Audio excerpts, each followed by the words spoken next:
Having a Midas touch.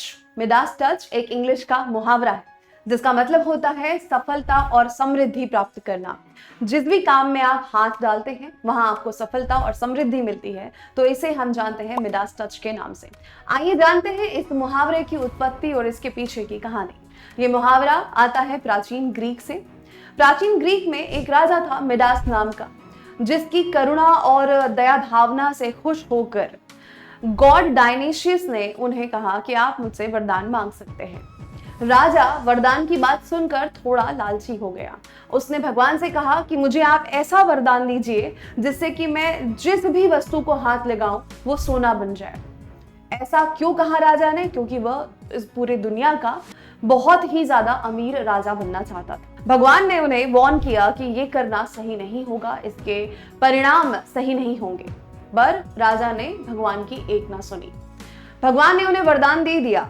शुरुआत में तो उन्हें इस वरदान का आनंद मिला, बहुत मजा आने लगा। वो जिस भी चीज को हाथ लगाते वो सोने में तब्दील हो जाती और उन्हें ये चीज बड़ी ही रास आने लगी।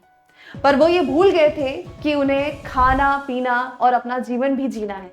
वो जिस भी चीज को हाथ लगाते, चाहे वो खाना हो या पीना हो, वो सब सोना बनती जा रही थी। ऐसे में वो काफी परेशान हुए और परेशान देखकर राजा की बिटिया रानी उन्हें गले लगाने के लिए भागती है राजा की तरफ, और जैसे ही वो राजा यानी अपने पिता को गले लगाती है वह सोने की मूर्ति में तब्दील हो जाती है। ये देखकर राजा को बिल्कुल नहीं अच्छा लगा, बहुत ही आघात पहुंचा और राजा बहुत दुखी होता है और भगवान से विनती करता है मुझसे ये वरदान, ये जादुई शक्ति मुझसे ले ली जाए। भगवान कहते हैं कि तुम्हें इसके लिए पेक्टोलस रिवर में जाके डुबकी लगानी पड़ेगी, स्नान करना पड़ेगा, जिससे ये तुम्हारी जो जादुई शक्ति है ये समाप्त हो जाएगी। राजा बिल्कुल ऐसा ही करता है, पेक्टोलस रिवर में जाके डुबकी लगाता है और अपनी सारी शक्तियों को समर्पित कर देता है। और ऐसा माना जाता है कि रिवर पेक्टोलस में सोने के तत्व इसीलिए पाए जाते थे। तो ये तो कहानी थी माइथोलॉजी के हिसाब से, जो इसका नेगेटिव और पॉजिटिव दोनों एस्पेक्ट बताती है।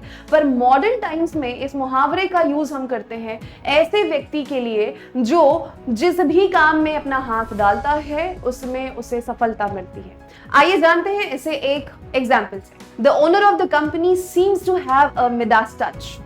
He has turned a failing company into a successful one. आपसे भी मैं जानना चाहूंगी इस मुहावरे का यूज एक वाक्य में, जरूर कमेंट सेक्शन में मुझे बताइए। Thank you so much.